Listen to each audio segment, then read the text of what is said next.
इस टॉपिक में हम पढ़ेंगे न्यूक्लियस के स्पिन के बारे में। न्यूक्लियर स्पिन बेसिकली जिस प्रकार से एक एटम का खुद का स्पिन मोमेंटम होता है या ऑर्बिटल एंगुलर मोमेंटम होता है और टोटल एंगुलर मोमेंटम होता है, उसी प्रकार से एक न्यूक्लियस का भी टोटल एंगुलर मोमेंटम होता है या इंडिविजुअल न्यूक्लियॉन्स का स्पिन एंगुलर मोमेंटम होता है, इंडिविजुअल न्यूक्लियॉन्स का ऑर्बिटल एंगुलर मोमेंटम भी होता है। तो क्योंकि जैसे कि एक एटम जो है वो इलेक्ट्रॉन्स और न्यूक्लियस से मिलकर बना होता है और उसका जो टोटल एंगुलर मोमेंटम जब आप निकालते हैं तो इलेक्ट्रॉन्स का एंगुलर मोमेंटम और न्यूक्लियस का एंगुलर मोमेंटम आप टोटल करते हैं तो आपको एटम का मिलता है। हम पर्टिकुलर सिर्फ न्यूक्लियस का स्पिन निकालें तो उसके लिए हमें ये चीज़ जानकारी में है, हमने पिछली क्लासों में भी पढ़ा है कि जो न्यूक्लियस है वो प्रोटॉन और न्यूट्रॉन्स से मिलकर बना है और इनको कलेक्टिवली हम न्यूक्लियॉन्स कहते हैं।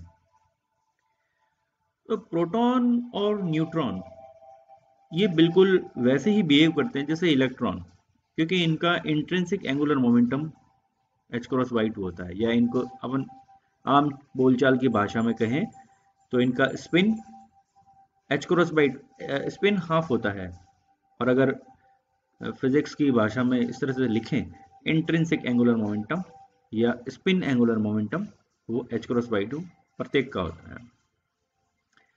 साथ में इनका ऑर्बिटल एंगुलर मोमेंटम भी पाया जाता है। अब आप आश्चर्य करेंगे कि एक छोटा सा न्यूक्लियस जिसकी साइज 10⁻⁻15 मीटर की है, उसके अंदर भी सेंटर ऑफ मास का कॉन्सेप्ट लगता है और उस सेंटर ऑफ मास के अबाउट ये न्यूक्लियॉन्स मूवमेंट करते हैं, उसी के अबाउट ये क्या करते हैं, मूवमेंट करते हैं। तो इनका ऑर्बिटल एंगुलर मोमेंटम भी होता है, यानी द्रव्यमान केंद्र के सापेक्ष इनका कोणीय, इनका कक्षीय कोणीय संवेग पाया जाता है।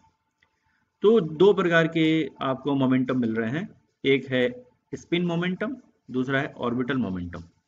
तो टोटल मोमेंटम या रिजल्टेंट मोमेंटम जो आएगा वो वेक्टर सम आएगा स्पिन के और ऑर्बिटल एंगुलर मोमेंटम के। तो हम इसको लिख सकते हैं I vector equal to L vector plus S vector. ये तो आई वेक्टर की बात। अगर मैं मैथमेटिकली या quantum mechanically total angular momentum, spin angular momentum और ऑर्बिटल एंगुलर मोमेंटम को निकालना चाहूँ तो हम इस प्रकार से निकालते हैं। ये आपने क्वांटम मैकेनिक्स में पढ़ा था कि अगर स्पिन, आपका जो स्पिन एंगुलर मोमेंटम s है ना, तो या resultant spin angular momentum s है, तो टोटल स्पिन एंगुलर मोमेंटम कितना होगा, तो ये क्वांटाइज होता है, इस फॉर्म में हम इसको लिखते हैं। इसी प्रकार से angular momentum, orbital angular momentum, इसी प्रकार से टोटल एंगुलर मोमेंटम भी लिखा जाएगा, जहां पर ये आई, एस और एल, आई की बात हमने कर ली, ये आएगा एल और एस के रिजल्टेंट वेक्टर से। लेकिन एस और एल कैसा आएगा, इसको हम यहां देखते हैं। तो रिजल्टेंट एस वेक्टर जो आएगा, देखो ये स्मॉल एस, ये है कैपिटल एस, ये है रिजल्टेंट वेक्टर, और ये समेशन के साथ जो मैंने लिखा है स्मॉल एस आई, ये इंडिविजुअल न्यूक्लियॉन का स्पिन मोमेंटम है, इसलिए सबको वेक्टर सम करके जोड़ा, s1 vector plus s2 vector plus s3 up to si sn।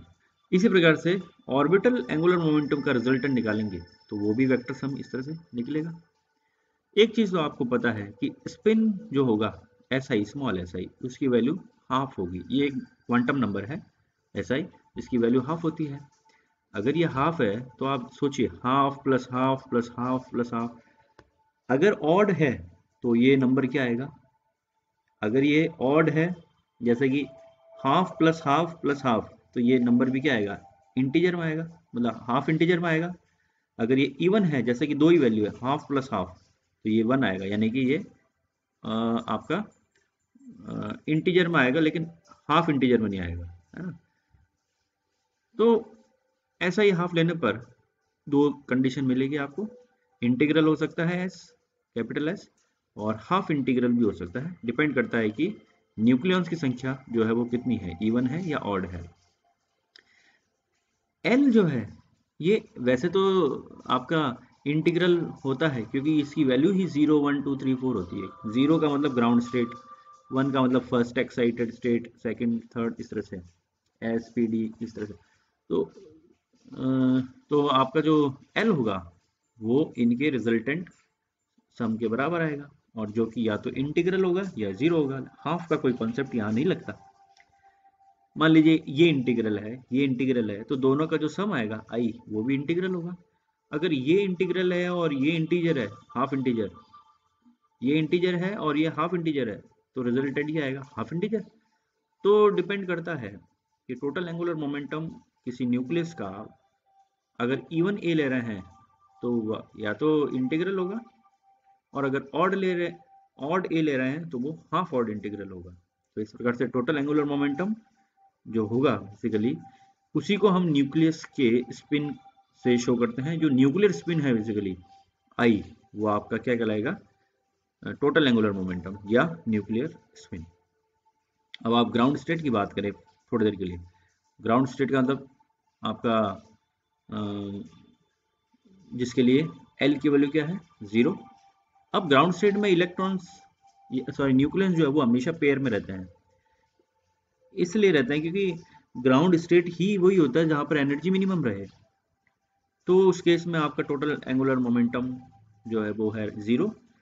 और ये भी शो करता है कि जो न्यूक्लियस होते हैं ग्राउंड स्टेट में, उनकी टेंडेंसी होती है कि वो हमेशा एक दूसरे के ऑपोजिट अलाइंड रहते हैं या पेयर में रहते हैं, और पेयर में वो एक दूसरे के स्पिन्स को कैंसिल आउट करते हैं, टोटल एंगुलर मोमेंटम को कैंसिल आउट करते हैं।